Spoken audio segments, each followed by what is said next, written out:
Hi, my name is Sabrina Smith, and I'm with Prosperity Christ Church. Thank you for joining us tonight for tonight's Bible study that will be all about Babylon. We're going to begin by learning the history of Babylon, and then we will see how the history of Babylon ties in with Babylon mentioned in the book of Revelation. Let's begin. So, like I said before, we're going to review Babylon. Babylon is mentioned 287 times in the Bible. Wow. And that's more than any other city mentioned except, of course, of Jerusalem, because Jerusalem is God's, baby, right? Right? And that's how ancient Babylon used to look.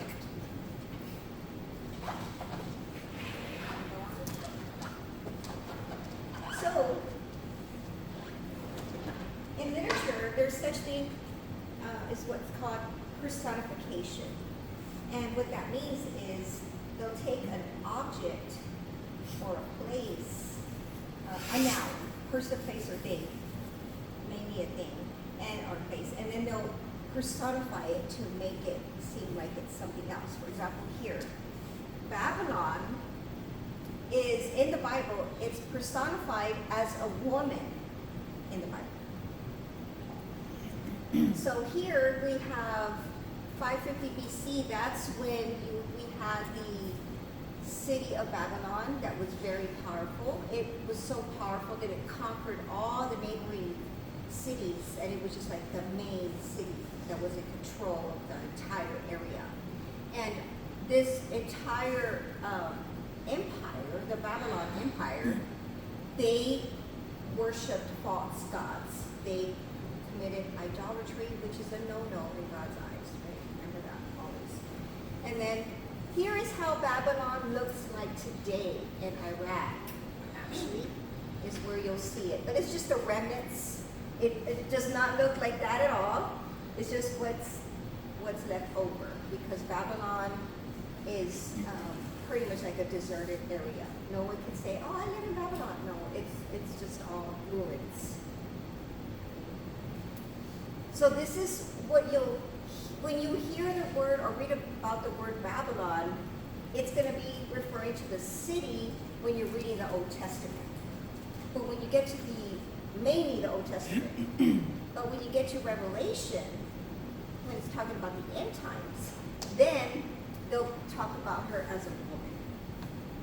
That's different. So it's either going to be the city or it's going to be talking about the woman. And we'll learn more about the woman in a little bit. But first we need to understand the history of Babylon before we can fully understand the woman in Revelation. Okay, let's go on. So, as I mentioned before, that Babylon was an ancient city-state that present day, or now, is Iraq. Let me get to my pointer. Can you find my pointer for me? So here, this is the ancient map, and we have Babylon right there.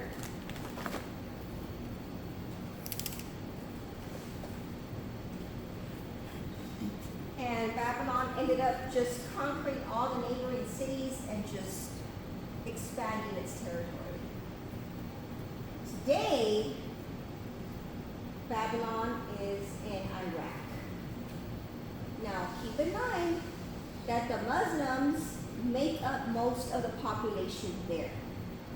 There is a big conflict, even today, it's carried on from way back then, between the Christians and the Muslims, because they both believe in different gods.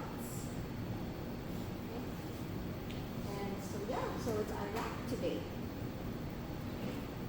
Any questions? Right. We can also compare Babylon being seen as a woman to Israel also being seen as a woman as well in the Bible. We read about her before. Remember when she was pregnant and then the dragon wanted to devour her baby? So here is Israel, the city. And then when Israel is personified into a woman, Israel could be looked at as the bride of Christ. But then again, the body or the church, which is us, all the Christians, all the brothers and sisters, are also considered the bride of Christ, all of us. So it's pretty much, you can look at it as either just Israel or all of the believers together, representing the woman who is the bride of Christ. So you have two women in the Bible that are personified from something else. So one is from Babylon, which is always a city that God is upset with. God is never in good terms with Babylon, not ever. Or it could be the woman representing Israel. Yes? And that switches depending on if we're in Revelation or if we're in another book. But you know, sometimes though, even if we're reading the Old Testament,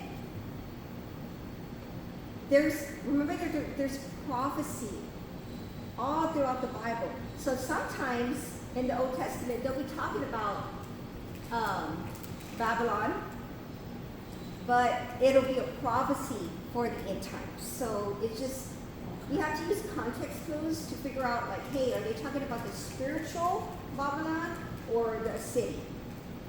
If they're talking about the spiritual Babylon, then they're talking about the woman. And she's referred to as either a prostitute, a harlot, or a whore. Wait, Yes. so, say it again, tell me again. That's okay. So, Babylon, in the Old Testament, like Okay. all the books before Jesus was born, Okay. usually when you read the word Babylon, they're referring to the city of Babylon. That was like a major empire that just was so powerful, and they just were known for idolatry, and God was always angry with them. Okay? Well, when you're reading the Old Testament and you see the word Babylon, you could be reading about the city, or you could be reading about a prophecy of the end times, of Babylon representing the religious entity today, the false religion. For example, Jehovah's Witness, Catholics, all the leaders that don't want to have to do anything with Christ at all, the political system. So it just all depends. It could be a prophecy, or it could be representing the city. So it all depends. A lot of times you're going to use context. Context clues to figure out which Babylon are they speaking about, the spiritual one or the city. I think she was asking about who's called that prostitute. Oh, Babylon is called the prostitute, the harlot, and the whore, and by God. God calls Babylon that, and we're going to find out why. But I'll tell you right now, it's because, and I mentioned it, it's because they don't honor Him. They honor false gods. Okay. They commit idolatry. Idolatry means that you worship idols. They worship all these false gods, but they won't even consider Him at all. And that's how come He looks at them as that. Because they're unfaithful to Him. You're very correct. Correct, yes. Okay. So we're going to start with the beginning of when Babylon was even mentioned in the Bible. Does anybody remember the story about the Tower of Babel? No worries. So, I'm going to read this part here first, or actually someone else is. Who can read this section here? Babylon was a literal city on the Euphrates River. Genesis 11:10 shows that after the flood, Babylon expressed hostility to God. So after Noah's Ark, was finally able to land on dry ground, and Noah and his descendants were able to, or his sons and wives were able to get out of the ark, then they were told by God, Noah and his family were told by God to multiply, means like have children, and to fill the earth, like to just fill the entire earth. Okay? That was their assignment from God when they got out of the ark. Well, as time went by, they had children, and their children had children, and their children had children, and so we have a lineage from Noah's family and sons and so forth. Then they decide to rebel against God, even though they knew that God saved their great grandpa Noah and saved him from the flood in the ark. They still rebelled against God by saying, you know what? We don't want to multiply the earth. We want to just stay together. We don't want to go fill the earth and scatter everywhere. And we want to make a name for ourselves. So that's where pride comes in. Like Lucifer, Satan, right? He was very prideful. They're like, we're going to make a name for ourselves. We are going to build a tower that reaches heaven. And during this time period, they all had one language. Spanish didn't exist, French didn't exist, Chinese, nothing. It was just one language, okay? And they called that the Adamic language, I think, because it was the original language that Adam and Eve spoke. All right, so we're gonna, and here, okay, so here it shows that they're building the tower because they're trying to reach heaven to make a name for themselves. They're rebelling against God because God told them to spread, multiply the earth, right? But they don't want to do that. As they're building the tower, God becomes upset. And so he decides to confuse them. He confuses them. So he decides to confuse them by allowing them to have different languages. So all of a sudden, as they're building, like someone saying, hey, pass me that shovel, they want to say that, but they say it in a different language to confuse them. So some of them were like, ¿qué? And then some of them were like, "Arr," just different languages, and they can't even understand each other. And so they're not able to complete the tower because they can't communicate, right? Wow. And we're going to read about this in the next slide. Let's go on. Genesis 11, 1 through 10, mankind after the flood. So this is after Noah's Ark, after they got out of the ark. Who can read this for us? Jacob. Now the whole world had one language and a common speech. As people moved eastward, they found a plain in Shinar and settled there. They said to each other, "Come, let's make bricks and bake them thoroughly." And they used bricks instead of stone, and tar for mortar. This is talking about how Noah's Ark and Moses' basket had waterproofing to it. That's what they would use. Then they said, "Come, let's build ourselves a city with a tower that reaches to the heavens, so that we may make a name for ourselves. Otherwise, we will all be scattered over the face of the earth." So here's where they're rebelling. God told them to fill the earth, to just fill it, and they didn't want to. So that's rebellion. And they wanted to make a name for themselves. So that means that they're prideful in themselves, thinking that not to listen to God. They could reach the person of... They're basically saying they could reach the one who's on high and make a name for themselves even there. Exactly what Lucifer basically said. Yep. Okay, let's go on. All right, it continues. Who wants to do this? Jacob. But the Lord came down to see the city and the tower the people were building. The Lord said, If as one people speaking the name language they have begun to do this, then nothing they plan to do will be impossible for them, which in other words is talking about evil. Come, let us go down and confuse their language so that they will not understand each other. So the Lord scattered them from there all over all the earth, and they stopped building the city. That is why it was called Babel, because there the Lord confused the language of the whole world. And from there the Lord scattered them over the face of the whole earth. And Babel, you've heard the word babbling before. There's the root word right there coming from Hebrew. Yeah, means confusion.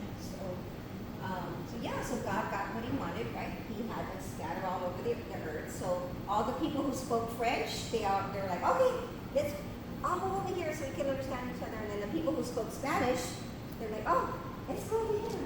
We don't want to be next to those people who speak French because we want to understand them. So they're all the Spanish people who speak over here. That's how come they ended up scattering all over. Okay, any questions on this? All right. Eventually, those that stayed near Babylon were also doing what the Babylonians were doing. They were worshiping false gods. And so that made God very angry with them. And so he said, you know what? Those of you who are in Jerusalem, Israel, I'm going to have the king of Babylon come and take control of your city, burn down your temple, and take you as prisoner or take you in exile to Babylon. And you will be under their rule, and you won't be able to go to the church anymore that you always go to worship me, because you never went anyway, so you were worshiping other gods, so I'm just going to take that away from you.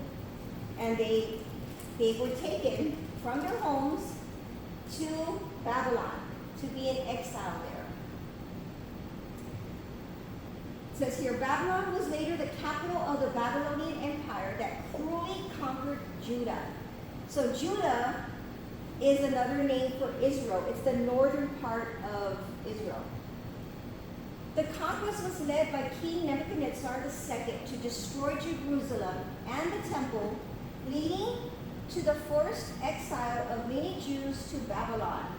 So here they're all leaving their hometown, they're leaving Israel to go to Babylon, to be under their ruling for 70 years. That's how long they have to be there as punishment.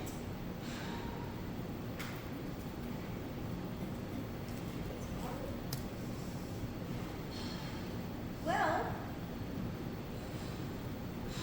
whenever they ended up being in Babylon, God pretty much told them, you're being punished, and you're just going to have to deal with it, and you're going to make deal with it. Don't complain to me. Don't pray to me. You're just going to be there. You're going to be there. This is what you made your bed, now you're going to lie on it. So he pretty much told them to get comfortable. Let's see how he told them that. Who can read this right here? The Lord of the heavenly forces, the God of Israel, proclaims to all the exiles, I have carried off from Jerusalem to Babylon, build houses and settle down, cultivated gardens and eat with my produce. Get married and have children, then help your sons find wives and your daughters find husbands in order that they too may have children. Increase in number there so that you don't dwindle away.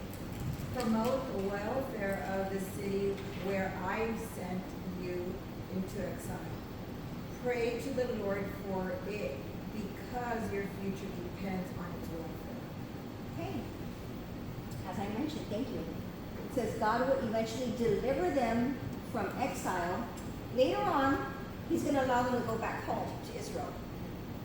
But during the 70 years that they're going to be in Babylon, he tells them to pretty much get comfortable.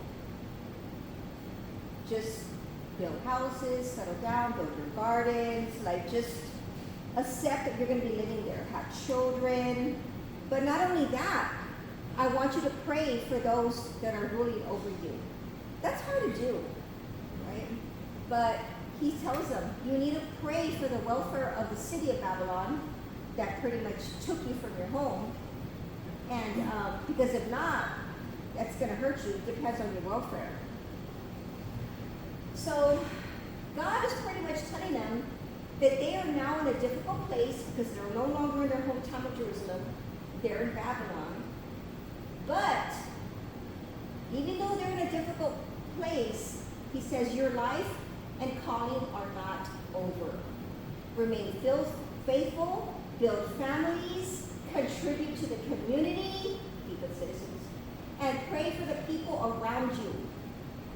Their exile was part of God's discipline, but it was not an abandonment. He wasn't going to be like, all right, here you go, you're going to be there in captivity for 7 years, and I'm just going to forget about you. No, he wasn't going to just abandon them there. They were still his people, and he still had purpose for them while they lived in Babylon. Any questions?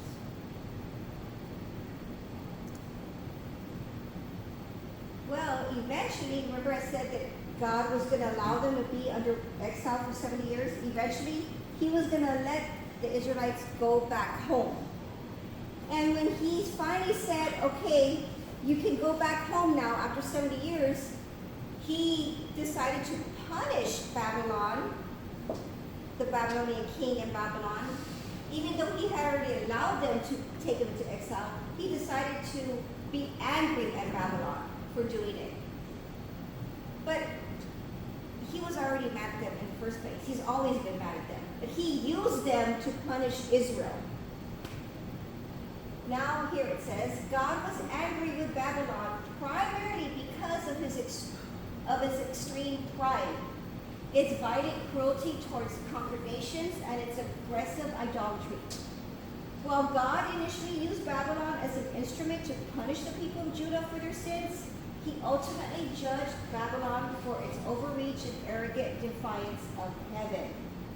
So the Babylonians believed their power came from their own might and false gods, rather than the Creator. That's what really angers the Lord. So while God allowed Babylon to conquer Judah, or Israel, part of Israel, the Babylonian armies went far beyond what God intended. They showed no mercy to captives, ruthlessly destroyed the holy temple, and took excessive pride in their destructive conquests. The Babylonian Empire promoted the worship of false gods and exhibited contempt for God of Israel.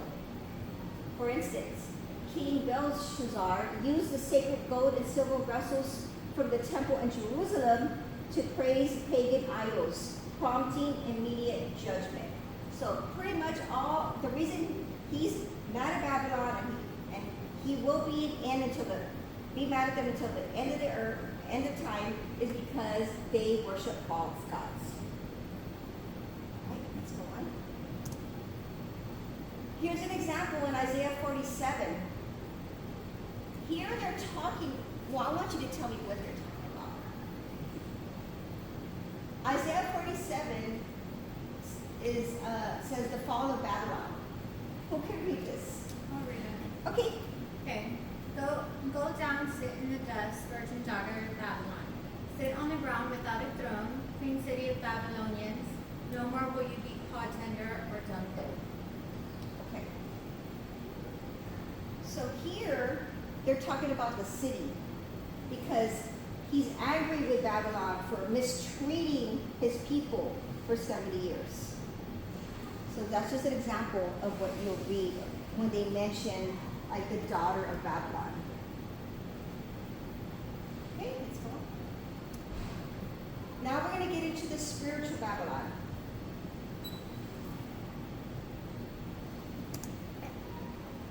Remember we read this before where there was the second angel that was saying, of fallen, fallen is Babylon the Great, which made all the nations drink the madding wine of her adulteries. So it's spiritual fortification.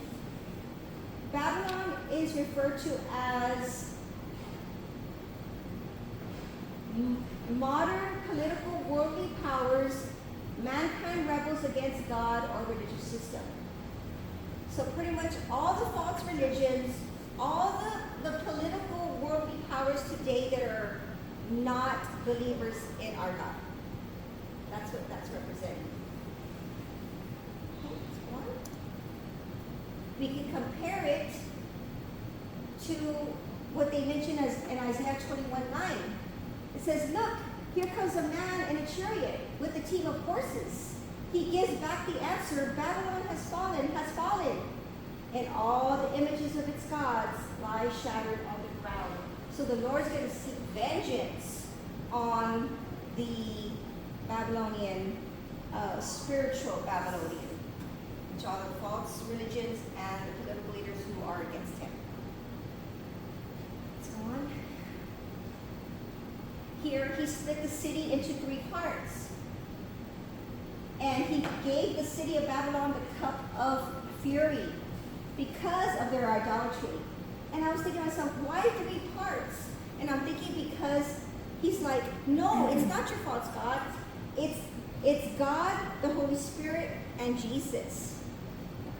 That's how I look at it. Let's go on. Now we're finally going to get into the book of Revelation 17. Before we go on,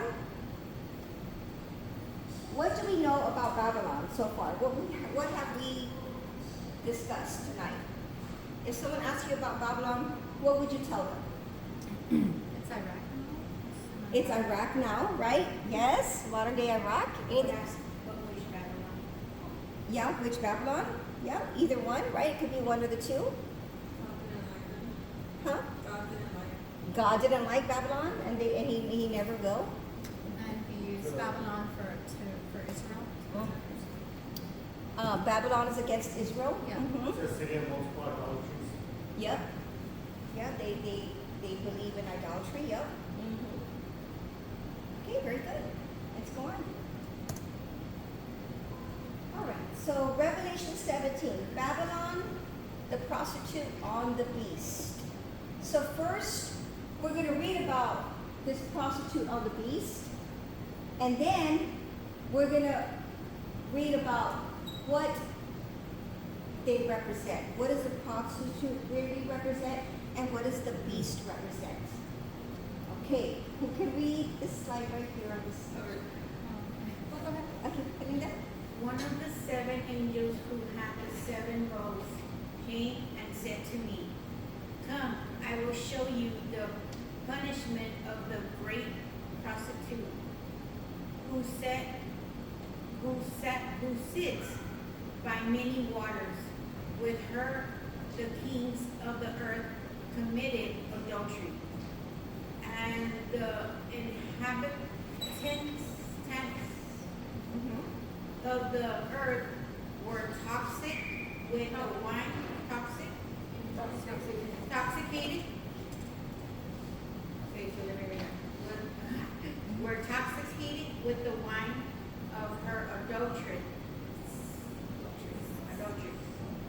Yes. So, the woman represents false religion and antichrist worldly powers. Because in the end times, the political worldly powers are going to get worse. They're going to be so much more against God. They're not going to want to have anything to do with God anywhere. And because they're rulers, they can get away with it. So that's what the woman is representing here. It says that she, with her kings, the kings are all the political rulers, with her kings of the earth committed adultery. What they mean by that is that she is supposed to be part of the body of Christ.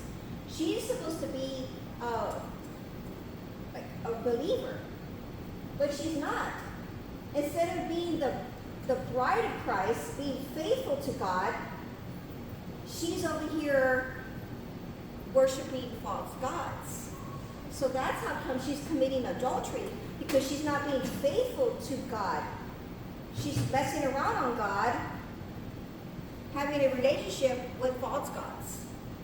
That's how come they say that she commits adultery, so she causes the earth to commit adultery too, because she's representing the false religions and Antichrist worldly powers. So she's unfaithful to God, not really a woman, but it's all of the false religions and the worldly political powers that are against God. Okay? Any questions? All right. Who can read this one? Then the angel carried me away in the spirit into a wilderness. There I saw a woman sitting on a scarlet beast that was covered with blasphemous names and had 7 heads and 10 horns. The woman was dressed in purple and scarlet and was glittering with gold, precious stones and pearls. She held a golden cup in her hand filled with abominable things and the filth of her adulteries. Okay. So John was taken into the spirit, into the wilderness. The wilderness, notice that I highlighted the word, represents spiritual isolation from God. So whenever you're not in a relationship with God, it's like if you're in the wilderness. And yeah, so that's her. And we're going to learn more about her in a minute. Come on. The Whore of Babylon. Who can read this one? The name written on her forehead was a mystery. Babylon the Great, the mother of prostitutes and the abominations of the earth. So back then, the Roman prostitutes, they wore a headband frequently with their name engraved on it. Wow. That's embarrassing, right? But yeah, they did. And so same thing, she's considered a prostitute, so she's going to have her name, which is Babylon the Great, the mother of prostitutes and the abominations of the earth. Why the abominations of the earth? Because she is representing the false religions and the Antichrist worldly political powers. So with the city, because there were all prostitutes in that day back then, so Mhm. it's all together, so it's considered the city's considered the prostitute now? Yes. Babylon, right? Yes. Okay. And in this case, it's representing not really the city, it's representing all the false religions today Yeah. and the worldly powers that are against God. You can think of Was it. it just one woman or was it? It was all the women? You can think of it as a. So essentially, Babylon was the city, of course, that this all rooted from. However, what it's trying to say is everything that has that corruption and false gods is basically that inheritance from Babylon. So it's basically Babylon's will being carried on into all of this. That's what it's trying to say. It's like the spirit of Babylon. Yes, That's where it started. exactly. And then it The root and then everything else is that what inherited from it. Yep. And it was like in the middle, I mean, this is just one city and then there was other cities around it, right? Yes, so it ended up conquering all these cities around it. It was just it turned into a big empire. Wow. And so much to where when it would conquer the other cities, it was enforcing the other cities to worship false gods. So God would look at the city, would look at Babylon conquering a city and making them worship false gods, and he was like, come on. And then he would see Babylon would conquer another city, and he'd be like, wow. So it was just like So it was spreading. growing. Yes, growing.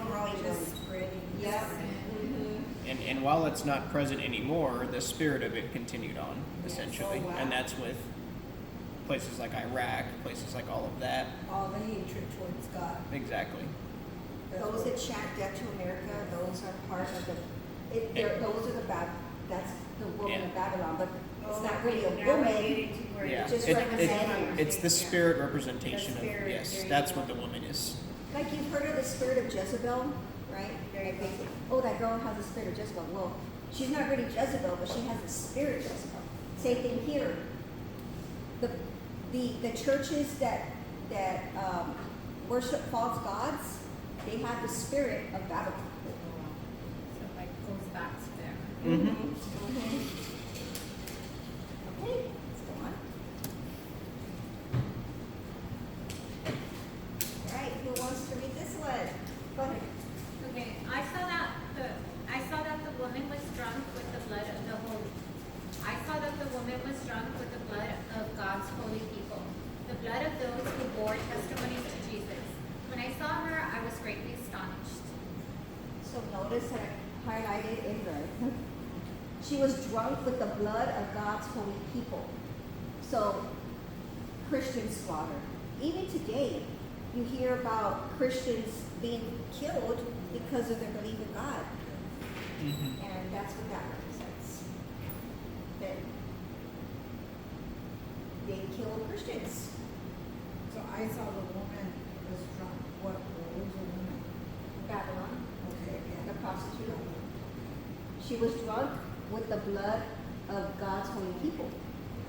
She was drunk with the blood of all the people that she had killed.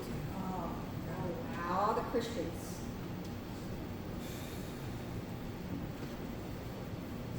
wow.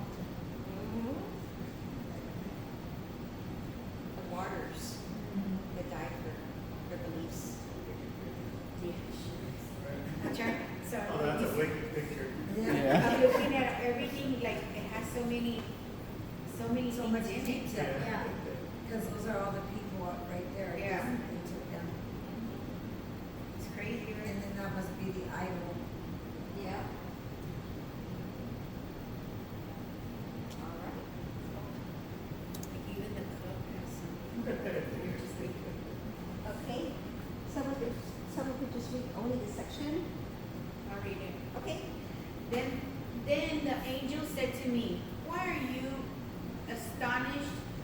I will explain to you the mystery of the woman and of the beast she rides, which had the 7 heads and 10 horns." Okay. She rides the beast with 7 heads and 10 horns. But he's going to explain what that all represents in a little bit. That is the same beast representation that we read about in Revelation 13:10. Remember the beast that came out of the sea? That's the same one. The harlot rides the same beast, 7 heads and 10 horns, that was previously seen in Revelation 13, verse 1, which represents the beast is the Antichrist and his dictatorship, like the leaders. All the evil leaders in this world. That's what that represents. The leaders being used by Satan. Okay.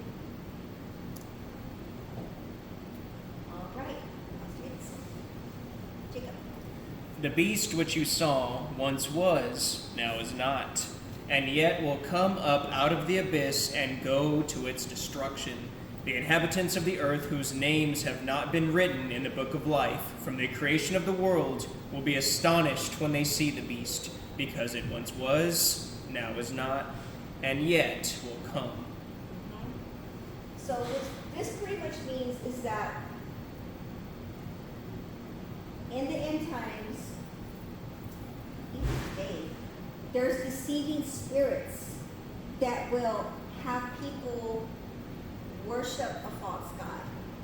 Like, oh, our God can do this, our God can do all these miracles, our God can help you with this, our God can help you with that. And it'll just be fooling the people into believing that the right thing to do is to worship that particular God. That's what that all means. Is that they're going to see signs and wonders, miracles happen, but Satan is causing those to happen. Yes. Like cults and stuff, because Mhm. people know right from wrong and should take accountability by now. but like the coats and stuff kind of brainwash them and stuff like that. Yes. Well, actually, That too, even, deceiving. Yeah, that's what I was gonna say, the devil's deceiving, because Yeah. even, like, if they pray to Saint Jude for money, and it happens, like, that's, Mhm. Oh, it's yeah. deceiving, or if they go to see the Virgin, or they climb the stairs and all Mhm. miracles are done, they believe that it's happening through her, Mhm. but that's the enemy deceiving them so they can keep worshiping that That's idol. another idol. Yeah. That's exactly it. Keep in mind too, like even if they go and, because I know my dad used to drive all the way down south to go see the beheaded statue, and I was like, oh. And he would go pray to the behead, right? And then his prayer was answered, but he did not realize that there were other people who are Christian who were praying the same thing for him, what he was praying for, that That's why it would come to pass. it came to pass. So they don't see it that way. Because he was praying for my sister Maria to be cured from epilepsy when she was a little girl. Well, other Christian family members were praying for her too, and that's how come it was, I believe that's how come it was answered, not because he went to go visit a statue down south. Yeah, and a lot of people do know right from wrong, but when someone doesn't have God and they're out in the wilderness, they're wanting to cling to whatever community is going to accept them and will offer guidance even if it's wrong. And that's just how people get led astray. Let's go on. So now it says, this calls for a mind of wisdom. All of us in here have wisdom. Okay? So you have the mind of Christ. So this calls for a mind with wisdom. That people who are reading this. Now it tells you what those seven heads represent. Who can read this? This calls for a mind with wisdom. The 7 heads are 7 hills of which the woman sits. They are also 7 kings. 5 have fallen, one is, the other has not yet come. But when he does come, he must remain for only a little while. Did I read it right? Remain, for only a little while. The beast who once was and now is not is an 8th king. He belongs to the 7 and is going to his destruction. So, during this time period when this revelation came to John, it was during this time, Rome. So, it says here that the other has not yet come, which is the Antichrist. He has not come yet, in a sense. Right? It's evil right now everywhere, but we don't have a world leader yet that's the Antichrist. The one that wants one religion, say, oh, it's going to be peaceful, we just have one religion, enjoy with all the other ones. That has not come yet, but it's going to come. Right? So,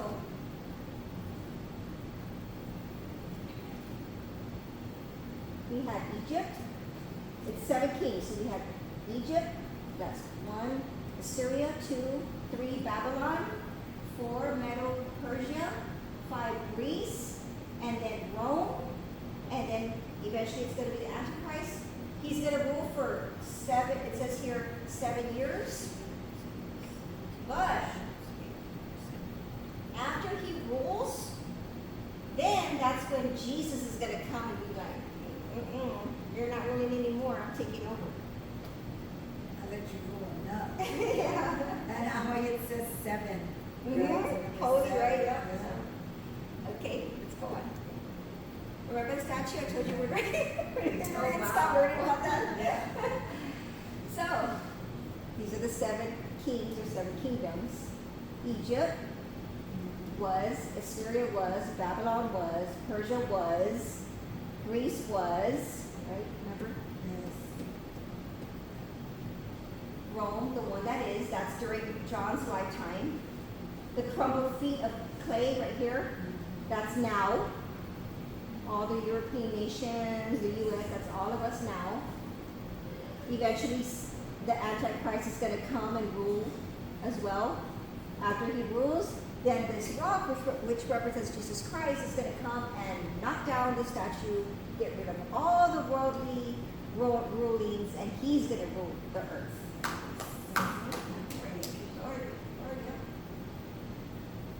Okay, let's go on. The 10 kings are allies to the Antichrist. So 10 is a representation of the end time worldly leaders. It's not really saying that there's going to be exactly 10, like the 10 toes on the statue. It just means that it's a representation of the worldly powers, the Antichrist worldly powers that are going to be in control. Who can read this section here? The 10 horns you saw are 10 kings who have not yet received a kingdom, but who for 1 hour will receive authority as kings along with the beast. They have one purpose and will give their power and authority to the beast. They will wage war against the Lamb, but the Lamb will triumph over them because he is Lord of lords and King of kings. And with him will be his called, chosen, and faithful followers. Yes. So there's gonna be rulers, and this later on, that are all gonna be on Satan's side. But their ruling is not gonna last forever.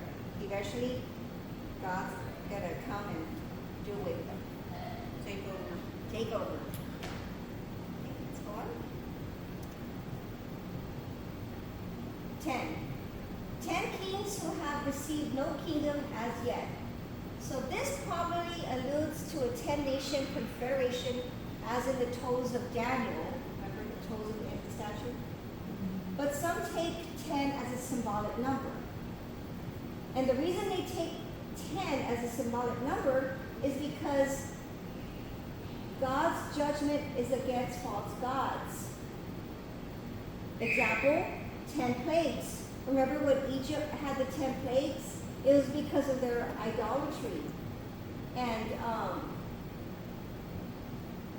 the 10 commandments, the big number one ruling and number one commandment is to honor God. He's supposed to be number one. You're not supposed to worship any other idols. So that is judgment. An example of judgment. The 10 plagues and the 10 commandments. Come on. Remember the 10 plagues of Egypt? Well, God sent 10 plagues upon Egypt, and scholars note that these plagues were not random. They were a direct judgment against 10 major false gods of Egypt. And these are it right here. So you have, I don't know how to say their names, but Osiris. I can help you. Thank you. The common tongue is Osiris.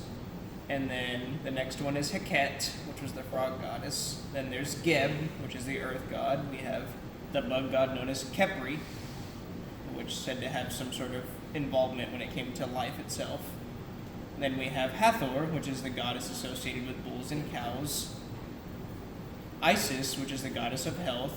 Nut, who is the sky goddess. Nepri, who is the god of grain. Ra, being one of their major deities, as the god of the sun. And then, of course, we have the Pharaoh and all the gods of Egypt. So those tie in, all those gods. The Lord, or our God, was very mad about the people worshiping. So when he sent the 10 plagues, 10 represents judgment. Judgment against false gods. Remember when we had one of the plagues being a whole bunch of frogs all over the place? Well, that's the frog goddess. And then the sun turning dark, there's this god of the sun. And the cattle dying, that would be Hathor. Number 5. number 5. God is associated with bulls and cows. Every one is to counteract one of the 10 major deities, basically showing that he has the true decision on all of that.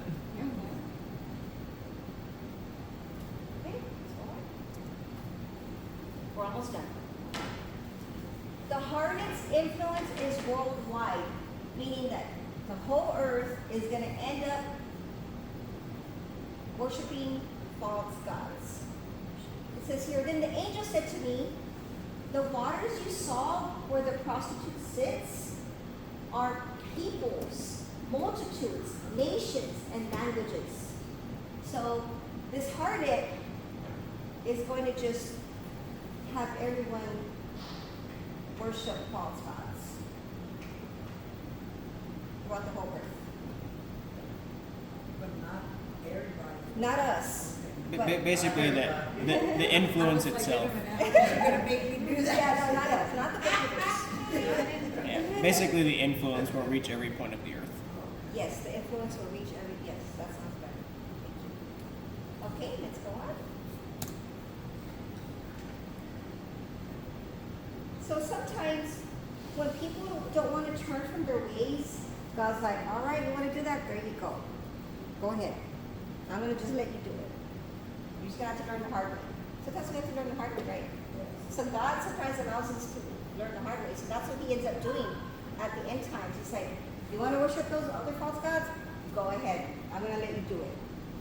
So God will give the world just what it wants. Godless religion and godless rulers. Okay, so here it says, who can read this? Okay. Okay, the beast and the 10 horns you saw will hate the prostitute. They will bring her to ruin and leave her naked. They will eat her flesh and burn her with fire. For God has put into their hearts to accomplish his purpose by agreeing to hand over to the beast the royal authority until God's words are fulfilled. The woman you saw in the great city that rules over the kings of the earth. Thank you. So the Antichrist, or Satan, is not going to tolerate any other worship of any other gods. He's going to want all the people, all the sons of the devil, to just worship him. He's going to do away with the prostitute, Babylon. He's going to do away with the false religions. He's going to be like, yeah, there's not going to be any more Protestants, there's not going to be any more Baptists, there's not going to be more Catholics, no more Christians, no. You're just going to have to worship me. That's it.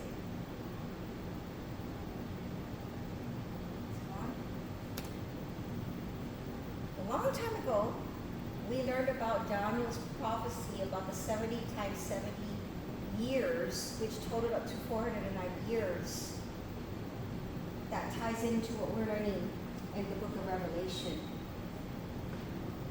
Daniel's 70th week talks about 7 seals, time period, 7 trumpets, what we learned about, and finally the 7 bowls, which is the final, right before the day of the Lord comes, when he comes back.